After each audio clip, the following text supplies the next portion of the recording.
2014-2018. Las 5 caras de la Colombia piramidal.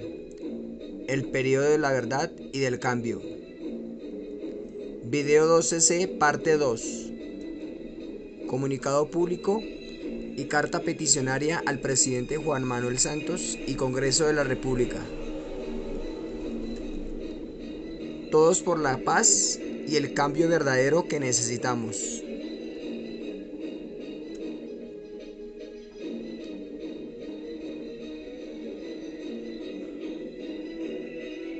Continuación de la videocarta peticionaria dirigida al presidente Santos y Congreso de la República de Colombia, enero a febrero de 2016. Una carta, 12 videos subidos a YouTube con el nombre de La Verdad para el Pueblo Colombiano, Colombia Piramidal 1 al 12, y 2 libros titulados La Verdad para el Pueblo Colombiano y Profecía de una bendición para un pueblo latinoamericano perdido en su ignorancia.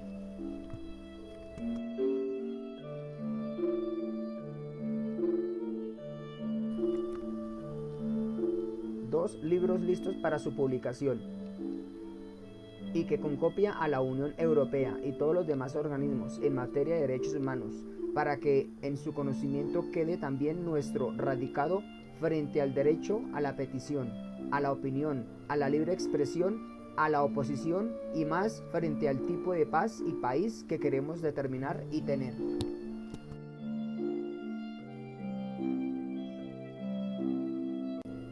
Y que luego de haber escuchado muy textualmente las palabras del mismo presidente Santos en su segundo toma de posesión del 7 de agosto de 2014 al decir: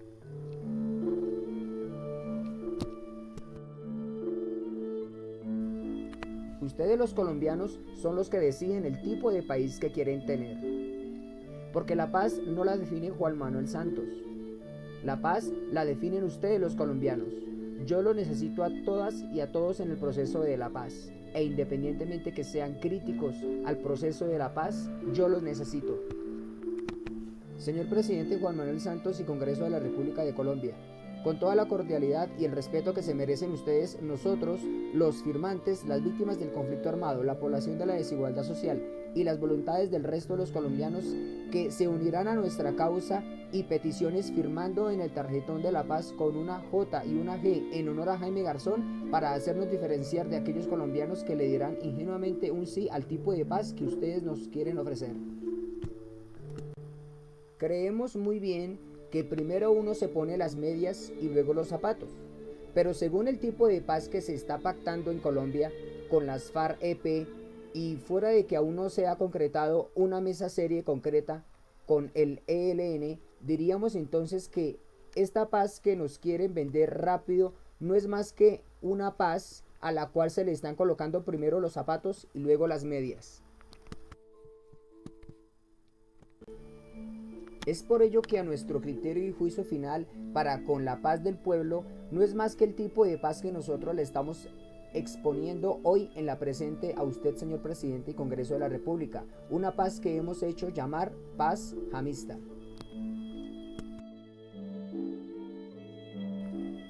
Un tipo de paz que a una manera muy particular, esta también viene acompañada con el tipo de país que queremos determinar para los colombianos, pero no antes que el mismo pueblo primero nos juzgue y nos diga si lo que hacemos por ellos es totalmente malo o es justo y necesario hacerlo.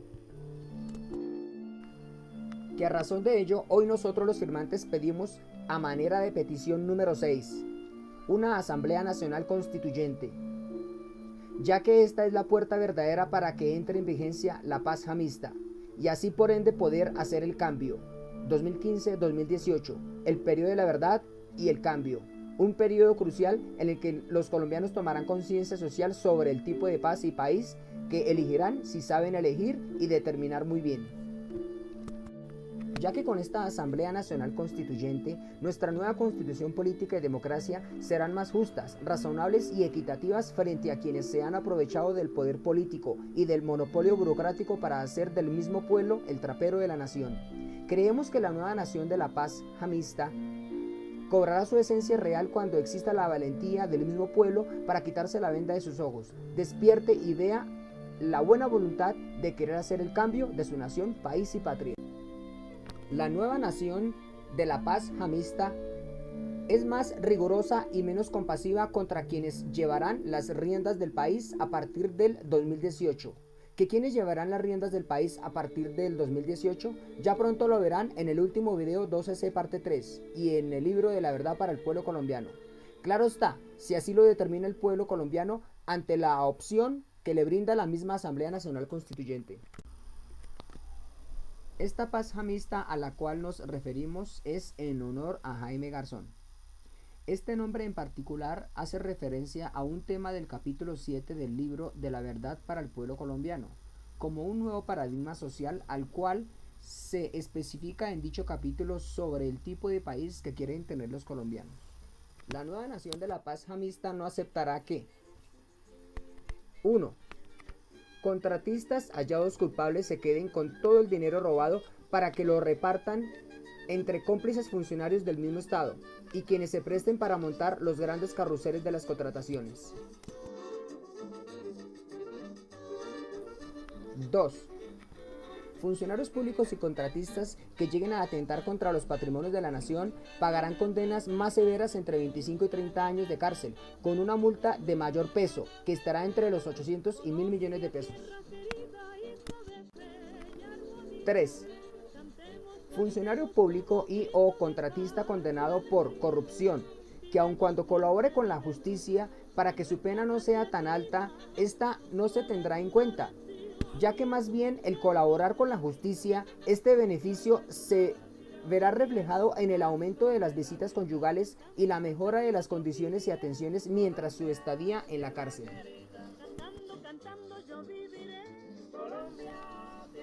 4. Decretarse que este tipo de corruptos sean calificados también un peligro para nuestra sociedad, ya que no es justo ver cómo este tipo de malpatriotas desangran y violan a nuestra madre tierra de esta forma cruel, acabando con los patrimonios, no del Estado burocrático, sino del pueblo y la nación. Y como prueba de ello, observen ustedes mismos uno de los tantos y cientos de casos vistos a lo largo y ancho de toda nuestra geografía nacional. ¿Para qué más evidencias? Carrusel de los contratos cobró su segunda condena a Emilio Tapia, gran protagonista de todo este escándalo. 17 años de prisión y el pago de una multa de más de 200 millones de pesos. El castigo fue impuesto al ser hallado responsable del mayor escándalo en la historia del país de detrimento patrimonial al Estado. Realmente lo que ocurrió en este caso fue que para los contratos del IDU, de la malla vial y los contratos de valorización se manipularon los pliegos de condiciones y se favorecieron a empresas del señor Tapia, del señor Julio Gómez y de los miembros del grupo Nule. Y por esta razón se entregaron igualmente comisiones a funcionarios públicos, al alcalde y a su hermano, y de esta forma considera la fiscalía y considera el juez que era responsable de estos hechos. Y aunque el contratista venía colaborando con la fiscalía para que su pena no fuera tan alta, la decisión del juez cayó como un baldado de agua fría para él y su defensa. Estaba claro con la fiscalía que la pena no podía ser superior a 8 años 6 meses. Consideramos que se está aplicando una norma que no existe en Colombia. La del juez hoy es una especie de venganza pública, no una pena dentro de un proceso penal. Tapia espera una tercera condena por el delito de lavado de activos. 5. Nuestra nueva nación de la paz jamista decretará que tanto ministro, concejal, gobernador o alcalde que llegase a ser condenado por corrupción, enriquecimiento ilícito, cohecho propio, falsedad ideológica de documento público y demás delitos aprovechándose de su alto cargo, tendrá cárcel al igual que cualquier delincuente y jamás pagará casa por cárcel, por buen comportamiento. 6. Que al partido político a la cual este corrupto pertenece, el partido político empezará a perder desacreditación, bajará su número de oportunismo de poder salir por los medios masivos de comunicación para hacerse propaganda a sí mismo y promulgación de sus ideales en las siguientes campañas electorales.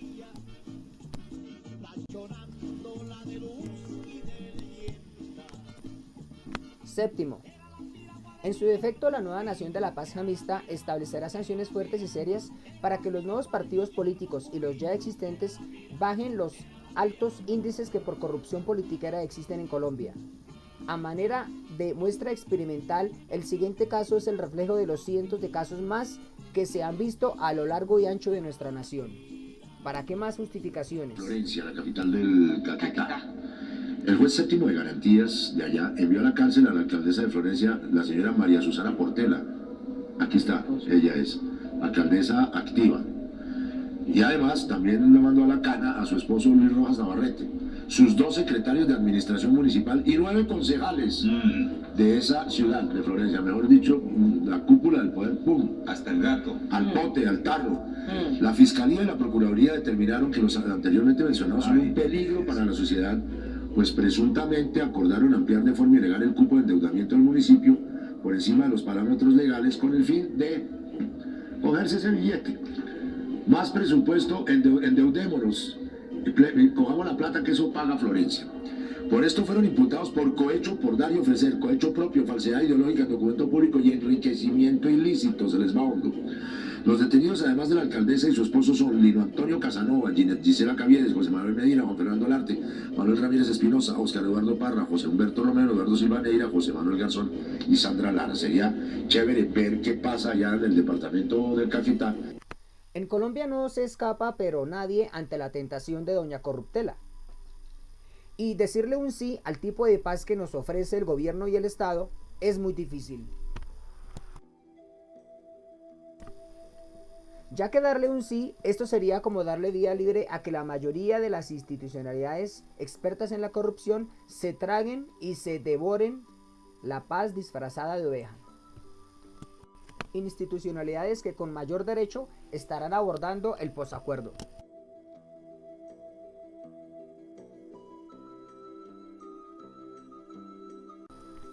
Y porque somos la voz de los que no tienen voz, hoy estamos presentes para pedirle muy humildemente y a manera de derecho de petición al gobierno y Estado actual, que la paz no solo basta con una firma en La Habana. La paz verdadera es la paz amista que estamos hoy exponiendo al pueblo de Colombia, y que recapaciten que una Asamblea Nacional Constituyente sí es el cambio.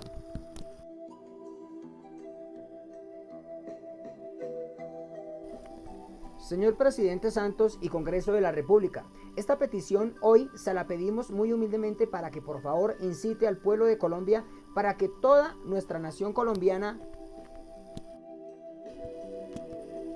se prepare de inmediato mejor para empezar a concientizarnos que una Asamblea Nacional Constituyente sí nos cambia esta Colombia hecha un caos y un patas arriba a una Colombia nueva y en paz verdadera.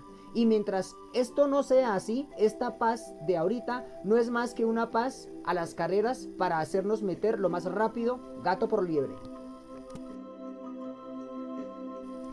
Se puede engañar a todos poco tiempo, se puede engañar a algunos todo el tiempo, pero no se puede engañar a todos todo el tiempo. John Fitzgerald Kennedy. Observen las siguientes evidencias como uno de los muchos casos que por centenares brotan como el pan de cada día a lo largo y ancho de nuestra nación. ¿Para qué más justificaciones? En los últimos 2 años, así lo reveló la inspectora tributaria Carmen Marisa González y dijo que la aduana de Bogotá es el mayor foco de irregularidades. Esas venas rotas son bastante grandes, digámoslo así. Para nadie es un secreto que se presentan unos hechos graves de corrupción. Parte del dinero de los contratos adjudicados por el Ejército entre 2012 y 2013 habría terminado en las cuentas bancarias de Luz. La revelación es de la revista Semana, que en un extenso artículo pone en evidencia una red de corrupción en las fuerzas militares de la que no se conocía precedentes. Todo indica que los millonarios recursos fueron para pagar silencios, defensas, comprar a falsos testigos o extorsionar a fiscales y jueces. La revista Semana, en la edición que comenzó a circular esta noche, revela grabaciones en las que se habla de mordidas de hasta el 50% de los contratos de diferentes unidades militares. Con el título de Los negocios del Ejército, la publicación revela parte de las cientos de horas de grabación que obtuvo y que están en manos de la Comisión de Acusaciones. Oficiales del Ejército se habrían quedado con parte de contratos de todo tipo, desde las grandes licitaciones que habrían sido adjudicadas de forma amañada hasta los presupuestos de las guarniciones militares destinado a la gasolina de los vehículos oficiales. El oficial de más alto rango implicado es el actual comandante de las Fuerzas Militares, general Leonardo Barrero, quien para el momento de las grabaciones estaba al frente del Comando Conjunto de Occidente. Su interlocutor es el coronel Robinson González del Río, acusado por la muerte de 2 campesinos a quienes hizo pasar como guerrilleros y preso en una guarnición militar junto con su tío Rito Alejo del Río. La ficha clave de la investigación hacían que parte aparece en la de revista redes Semana que tramitaban millonarias pensiones e indemnizaciones para uniformados que no padecían ningún problema de salud. El desfalco pudo superar los 25.000 millones de pesos. La investigación se inició en julio de 2013 por una denuncia de la Dirección de Sanidad del Ejército que dejó al descubierto una multimillonaria estafa al Estado propiciada por militares activos y retirados. Noel Calderón fue hasta hace unos meses soldado profesional, completó 20 años de servicio y siente que a pesar de haber resultado herido en combate, fue mal calificado por la Junta Médica. Hoy busco lo informativo en la constancia en el hospital y dice que no, que eso se los comió el Comején, que vaya yo a buscar eso, porque ya no aparece. Aquí dicen que lo que no aparezca registrado no me lo pagan. Cuando le preguntamos si conocía de las redes que cobraban para mejorar las calificaciones de indemnización, su respuesta fue clara. Tengo que tener 10 millones para que me den un 90%. Del resto, mire que los soldados que no pagan el 10% de incapacidad. La corrupción ha tocado buena parte de las instituciones del país y la policía no es la excepción. 7.782 investigaciones cursan en la Inspección General de la Policía en Bogotá por conductas irregulares de los uniformados. Los datos conocidos por Noticias RCN dan cuenta de que este año han sido sancionados 119 policías, 28 fueron destituidos y 52 suspendidos del servicio. En lo corrido de este año, 3.772 investigaciones han sido falladas por conductas contra el orden, la disciplina, por agresión física y negligencia en el servicio. Noticias RCN conoció que además de las 16 capturas realizadas en Cali, se tienen 23 órdenes de detención más contra policías involucrados con bandas criminales en narcotráfico. En la ciudad se pueden adquirir armas de fuego con gran facilidad y, más grave aún, aseguran que hay policías que se quedan con las armas decomisadas para hacer negocio con ellas. La administración respondió. Tienen un horario. En el video, uno de los presuntos delincuentes explica cómo se pueden alquilar armas de fuego en Bogotá y a qué precio. ¿Cuánto está, por ejemplo, el alquiler de un revólver 38, 32? Nos demuestran una ciudadanía muy inconforme con lo que está pasando, una ciudadanía que no confía en la policía. Vinculadas en un caso de corrupción en la contratación estatal en el Instituto Colombiano de Bienestar Familiar. Los capturados son el exdirector del instituto en Nariño, el señor Héctor Fabio Quiroz Ordóñez, también dos particulares, María Fernanda Muñoz Díaz y Ovidio Bernardo Martínez Erazo, porque pudo establecer la Fiscalía, estarían involucrados en un grave hecho de corrupción al interior de la entidad. Pero le quiero contar una cosa, el problema no es de ellos dos, el problema es que la Constitución del año 91, Constitución que yo enseño en la universidad, es un libro de fantasía, es una ciencia ficción, eso está ordenado en la Constitución, y hay un artículo, el artículo 78, que es clarísimo, imponiéndole al Estado la obligación de velar por la salubridad y la calidad de esos productos. Bueno, aquí no se hace. Entonces, preguntémosle a los contralores que ha tenido el país anteriormente, preguntémosle a los procuradores, preguntémosle a todos aquellos funcionarios que de la Constitución del 91 debieron hacer de esa Constitución una realidad y no una hoja de papel. Pero ese es, digamos, un diagnóstico mirando la Constitución. No nos quedemos únicamente en señalar con el dedo. ¿Qué hacemos para solucionar esto? Mire, volvemos a regresar al polígrafo. Nosotros tenemos que ponerle un polígrafo a la Constitución que dice que esto es un Estado social de derecho. Eso es mentira. Entre otras cosas porque no se dan las condiciones económicas, culturales y de otros factores para que esto sea un Estado social de derecho. Pero tenemos que crear la conciencia colectiva para que la gente exija que esto sea un Estado social de derecho. ¿Usted sabe cuándo nació el Estado social de derecho? Nació después de la Primera Guerra Mundial. En Alemania se dieron cuenta que ese país había quedado en la ruina y dijeron, el Estado se constituye para satisfacer las necesidades de la colectividad. Hicieron todo el esfuerzo, pero mire, por aquí no estamos haciendo nada. Aquí aparte de decir mentiras todos los días y de proponer reformas constitucionales como la última del equilibrio de poderes, que el equilibrio no tiene nada. Es que no puede usted. Y vale la pena preguntárselo también al Centro Democrático. Y vale la pena preguntárselo al Partido Liberal y a la Alianza Verde y a todos los partidos políticos, preguntarles, bueno, señores, ustedes que llevan tanto tiempo en el Congreso, ¿cómo se ejerce el que control además político? saben perfectamente cómo se mueve políticamente sus departamentos, porque es que no llevan 2 añitos en el Congreso, lo llevan es décadas. ¿Ustedes qué están haciendo por estos temas justamente en sus departamentos? porque es vergonzoso. Yo quedo un poco asombrado y sigo, porque la directora del Bienestar Familiar, estando reunida en la comisión que citó sobre el tema, dijo en una comisión del Senado, la mafia de la alimentación escolar es peor que la mafia del narcotráfico. O sea, lo digo en un escenario formal. El tema de los alimentos es el primer evento. Yo sé por qué se los digo. De los problemas de corrupción que en lo que queda de este semestre van a salir a raíz de la repartición de la mermelada que garantizó la reelección de Juan Manuel Santos.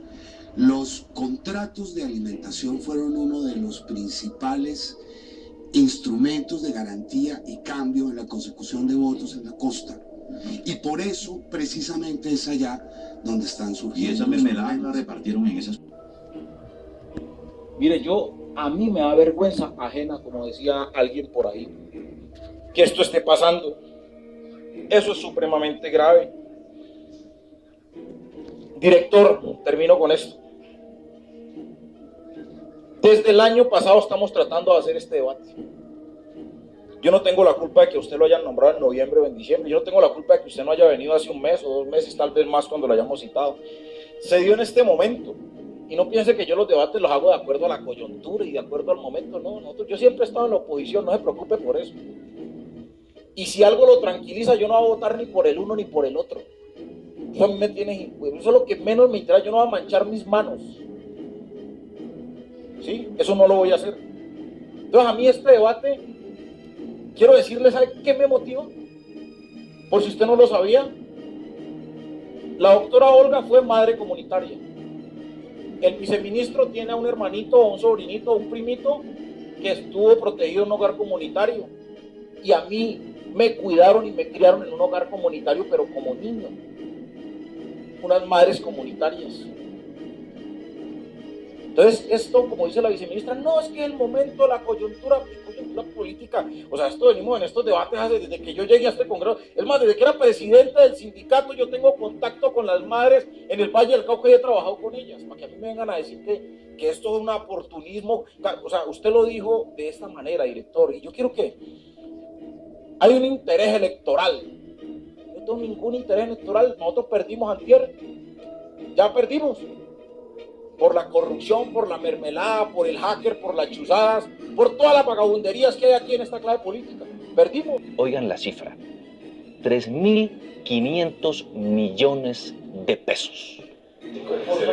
El siguiente audio corresponde a una reunión de directivos realizada en Confenalco Valle en marzo de 2013, en la que su director, Felice Grimaldi, admite la existencia de cuentas de fidelización prohibidas en la ley. ¿Cuál es la joda con las cuentas de fidelización?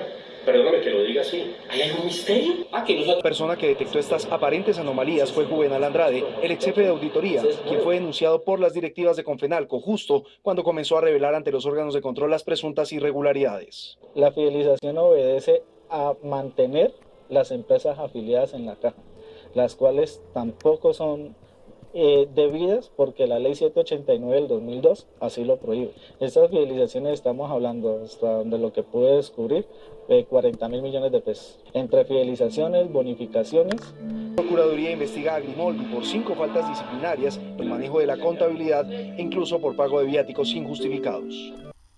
En conclusión, según un trabajo realizado desde nuestra fundación Partidarios del Piedrangular, sumando líderes verdaderos para la inclusión social, la paz y la justicia, solo en el mes de julio de 2014 se detectaron 27 casos por corrupción. Esto quiere decir que en promedio, cada día que pasa a la historia es un año más de miseria para nuestro país y pueblo.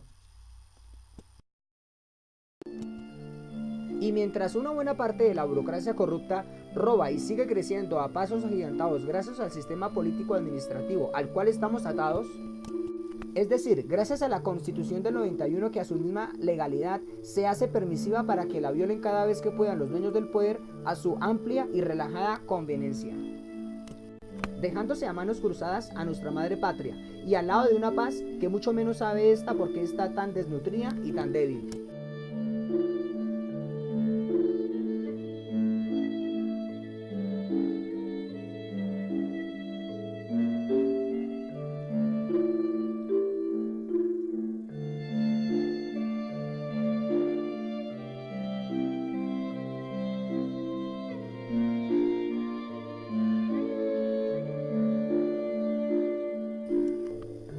¿Para qué más explicación? Ahora piensen que esa no es la llave que abre el candado que nos libera.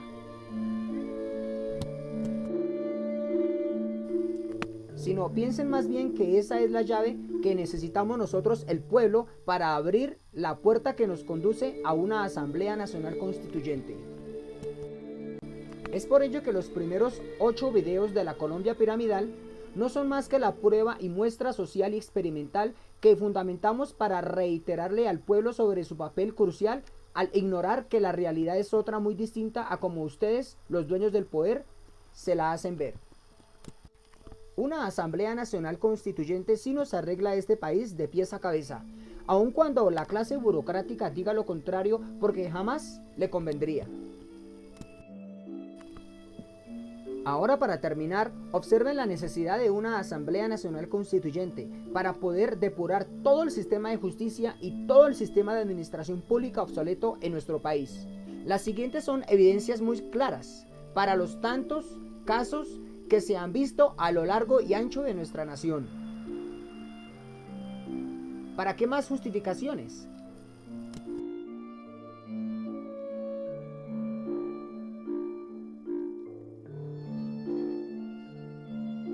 La funcionaria Sofía Carreño no es una persona de mi confianza.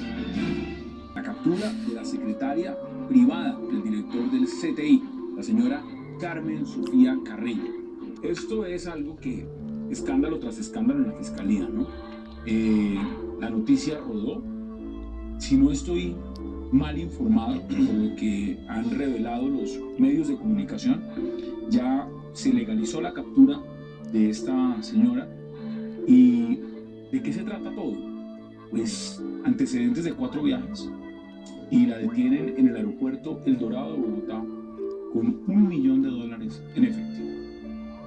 Pues ustedes escucharon ahí las declaraciones, las vimos también, del director del CTI, León Quintana, diciendo: pues la señora no es de mi confianza. ¿Usted se imagina que hubieran cogido a su secretaria y usted dijera, a su secretaria privada, y usted dijera, no es de mi confianza? ¿Eso es que la fiscalía a usted le cree?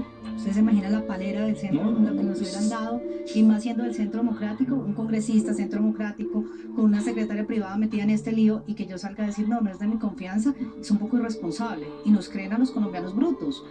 Si uno tiene una secretaria privada, es de su entera confianza, es la persona de más confianza de todo el equipo de trabajo. Entonces, vamos por partes. Claro, es que aquí no estamos hablando de un caso aislado. No. Aquí hay un montón de escándalos en esta fiscalía. Claro. De todo tipo. Ahora, que hay falsos testigos, falsos fiscales. Eso se habla de compra de procesos. Se habla absolutamente de todo. Y resulta que la secretaria privada del director del CTI, que es el que adelanta las investigaciones, la cogen al aeropuerto con $1 millón en efectivo. Hace poquito le tocó rectificar también con lo de... Sí, pero mire lo que es la gente. Y mire cómo operan las cosas en Colombia. Hace una declaración irresponsable, el Tribunal de Bogotá le llama la atención, el señor convoca una rueda de prensa, le dijeron, usted está vulnerando la presunción de inocencia. El señor dice, sí, se me olvidó decir, entre comillas, presunto, es decir, se rectificó sin rectificarse, y por eso está en trámite el incidente de desacato. Esperamos que se lo fallen igual y con el mismo rasero que se lo fallaron a Teresita Barrero, ojalá con la misma fortaleza. Ahora, comete otro error, y es que por dar dinero en unas cantidades más, digamos, exorbitantes o tras del hecho salir a decir que no es una persona de su confianza. Entonces, lo que está diciendo es que está rodeado de qué clase de personas. No, pues todos los que vamos a la fiscalía sabemos que es gente de bien, y sabemos que esta es la excepción, que no son todos. Si su secretaria privada... pero mira qué curioso. ¿Usted no sabe qué hace? Pues imagínese, pero mire, cuando fue el esposo de la secretaria de Jorge Pretel, el que presuntamente cogieron en el cartel del éxtasis en Bogotá, lo acabaron, porque esto era, lo mediatizaron y todo esto. Entonces, esta persona pretende tomar distancia, se apresuró otra vez a mediatizar lo que por ahora es una infracción cambiaria, lo que por ahora no tiene más que eso, y sí tiene muy mala imagen que la misma fiscalía empuje a la persona a los medios de comunicación y pretenda estigmatizarle diciendo, esa no es una persona de mi confianza. Yo diría que la fiscalía en particular quedó muy debilitada durante los 2 gobiernos de Uribe, como muchas otras entidades gubernamentales, y que hay todo un trabajo por hacer, no solamente en esta entidad en materia de corrupción, sino en todas. Mucha gente se pregunta lo siguiente, dice, ¿ese $1.000.000 era de qué? Ese $1.000.000 era que están moviendo plata de procesos, es que están moviendo imputaciones, es que aquí estoy hablando hipotéticamente, es que están lavando activos, es que están moviendo dinero en narcotráfico, es que hay esa corrupción de que de pronto le están pagando con esto a la secretaria privada del director del CTI falsos testigos contra alguien. Es que ¿qué es esa plata? Porque es que no es corrupción del tema de las basuras, no es corrupción en la entidad que maneja el acueducto, es corrupción en la entidad que tiene la capacidad de meterlo a usted preso. Y más grave que eso. Y más grave que eso. Eso es todavía más grave, Hassan, por lo siguiente. Aquí se encontraba su cédula de ciudadanía y lo que debió hacer el fiscal de la URI fue remitirlo directamente ante la jurisdicción ordinaria, y eso lo omitió. Le dieron la libertad y me remitieron el proceso como si se tratara de un adolescente. Duplicidad de procesos con fines fraudulentos. Aparecen 2 documentos oficiales con el mismo número de consecutivo. Uno es por porte de estupefacientes y el otro por un homicidio. Lo lógico sería que cada uno tuviera un número, pero inexplicablemente los dos. De manera que la decisión que se tome frente al caso de menor entidad se vea reflejado en un caso mucho más complejo. La exfiscal también denunció que alguien se metió a su sistema personal de cómputo para alterar decisiones. Al interior de la unidad funciona una verdadera organización criminal que llegaron hasta el punto, Diego, de interceptar mis comunicaciones cuando se dieron cuenta que yo ya estaba al tanto de todo lo que estaban haciendo.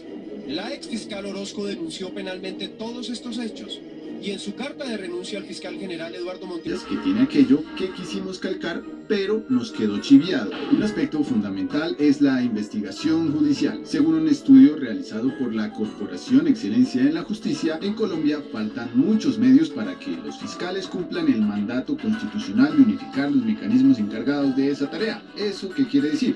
Crear un ente conjunto y coordinado entre el CTI, la policía y los fiscales que brinde mayor rapidez en la recolección de pruebas y no tener que confiar solo en lo que dicen los testigos.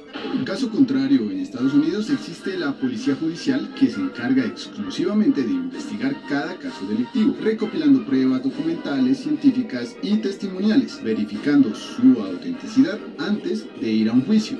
Primero se encarcela y después se investiga. Mientras en Estados Unidos ninguna persona es encarcelada si no es declarada culpable primero a través de un juicio, en nuestro país todo el mundo es culpable hasta que se demuestre lo contrario. En nuestro sistema acusatorio el juez es la figura más relevante en la corte, es quien imparte el veredicto. No existe la figura de jurado de conciencia, que en Estados Unidos funciona con el principio de que el pueblo es quien juzga y aplica la ley. El juez es el pueblo mismo. El jurado de conciencia revisa las pruebas presentadas en la corte hasta quedar completamente seguros del veredicto que emitirán. En el caso que no se pueda llegar a una conclusión unánime, el juicio debe ser anulado por falta de veredicto. Las reformas que se hagan deben ir amoldándose al juicioso estudio sociocultural del país. No porque funcione en otras latitudes, tiene que ser un éxito en Colombia. Historia se encuentra que uno de estos conciliadores, el parlamentario Jesús Ignacio García, es experto en ponerle artículos de última hora a las reformas a la justicia. En noviembre de 1989 la prensa acuñó el término narcomicos para referirse precisamente a un párrafo de la reforma que presentó el presidente Virgilio Barcos, en el cual los colombianos denunciados por narcotráfico no podrían ser extraditados. Dicha iniciativa fue promovida por 22 representantes, entre ellos Jesús Ignacio García, acompañado de su gran amigo Mario Uribe. El gobierno prefirió hundir la reforma a través de su ministro Carlos Lemos. Evítenle esa vergüenza al país. 6 años después, en 1995, cuando el país vivía el escándalo del proceso 8000, 56 de los 102 senadores aprobaron otro narcomico, que se camufló a última hora en la Ley de Seguridad Ciudadana, que había sido presentada por el gobierno del presidente Ernesto Samper.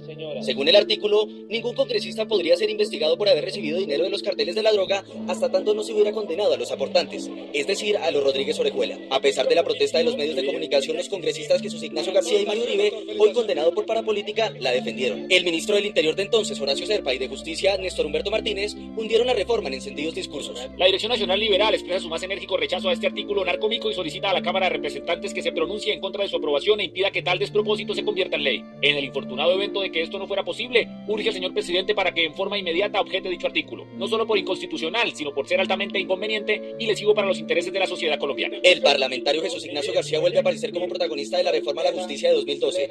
Esta Chávez como uno de los 6 seleccionados por el presidente del Senado, Juan Manuel Corzo, para la Comisión de Conciliación, donde se le harían los últimos retoques al texto, justo cuando se introdujeron las modificaciones que la hundieron. Y que esperamos cuente con su beneplácito, con su aprobación para bien de la justicia de Colombia. Muchas gracias, señor presidente.